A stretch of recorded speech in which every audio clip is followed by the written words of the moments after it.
So just out at Mudgeeraba on the Gold Coast, having a look at the Pears place, well actually the Hinterland we called it.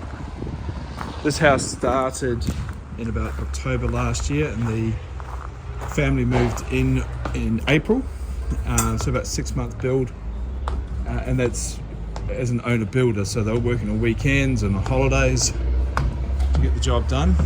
It started at the same time as this project built home next door, but obviously in quite a bit sooner. So it's June now, so they've already been inside the house for about 2 months. Still a bit to do on it. Part of the beauty of owner building as well, you can move in and chip away at it once you're on site, do the landscaping and everything later. But a nice design, great location,